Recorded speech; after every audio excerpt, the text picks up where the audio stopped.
This is the second of two videos on the revision process. This video looks at common comments resulting from the peer review process. In this video, we are considering the peer review process as part of the revision process. As a peer reviewer, remember to provide constructive and useful feedback that will help the author move forward and improve his or her essay and not simply give up. As an author receiving feedback, don't forget to get out your thick skin. Remember not to take the feedback as personal criticism. Even professors get critiques of their writing before anything gets published. As you go through the comments, look for the problems that you already know about, as well as the things that you would never have thought of. One thing to remember is that each person who reads your essay will see different things depending on the reader's personal background. It will also depend on where the reader went to school, how much writing and the types of writing he or she has done, and so on. For you, as an author, make note of the problems that you have. Make an actual checklist for yourself so you can remember to check for those problems in your next paper. Some common problems that are found during the peer review process include the need for a stronger thesis. Make sure you have a thesis, and make sure that you have something to argue, not just describe. Check your organization by revisiting your original outline. Have you followed it? Does it still make sense? Should the organization be revised? When you look at the body paragraphs, are more explanations needed? Don't forget about your audience. Are you making any assumptions about your reader? What are they? Do they make sense? If you have examples or illustrations, are they clearly related to your thesis? Could you come up with stronger examples? Check the structure and content of your paragraphs. Too many short paragraphs will be choppy and they won't flow. They also will not develop your argument well. In a report or news article, short paragraphs are acceptable because you're not developing an argument. In more formal essays or articles, usually longer paragraphs are needed to fully develop your points. Also, check that you only have one main idea in a paragraph, and that each sentence in the paragraph develops that main idea. Unless you're working as a group, avoid using we and us. Remember to be specific and concrete. If you're talking about something that happened in the past, specify the actual year, at least the actual year.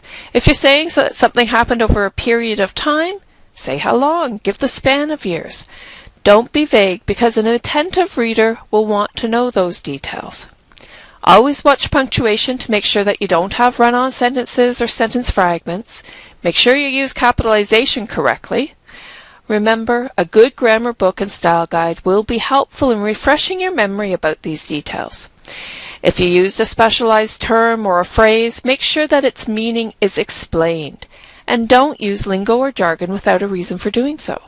Some words do communicate a concept in a way that it would take too many other words to explain, but don't use such words without a specific purpose. Finally, make sure you integrate your quotes into your essay carefully. Again, it's important to only use a very few direct quotes. It's better to rephrase ideas and put them in your own words than it is to have a string of quotes. When you use a direct quotation, contextualize it so it flows and makes sense within the paragraph. Don't just plop it in without any explanation for why you are using it or why it is important. Choose your direct quotes carefully. Use ones that make the point in such elegant language that its meaning would be lost by rephrasing. Students often use quotes that are really not well written or don't make sense in the context. Don't use quotations just to raise your word count.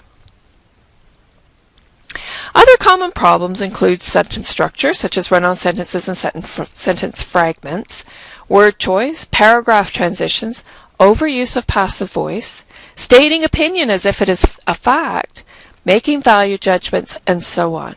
Now, these are things that we've covered in other videos in this course, so you may need to go back and review them. And you need to learn how to identify these things as problems in your own writing. So as you continue with the peer review and peer editing process, don't forget to follow these steps. Skim through the paper first to get a general idea of the content. Check the thesis statement and argument against what is said in the conclusion. Do they match without repeating things in the exact same words? Try to get a sense of the overall feel of the paper. Does it make sense, feel organized, and persuade you? Then check for mechanics, sentence structure, and paragraph structure, and then grammar. Once you have received feedback, take the time to read it carefully, no matter who the comments are from, whether it's your instructor, your TA, or a peer reviewer.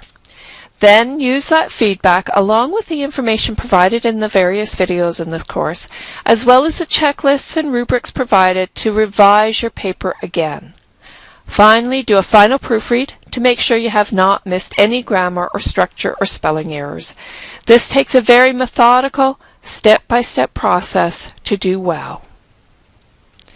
So in this video, we've discussed some common problems with essays as well as what to do with the comments received from the peer review process. Thank you for listening.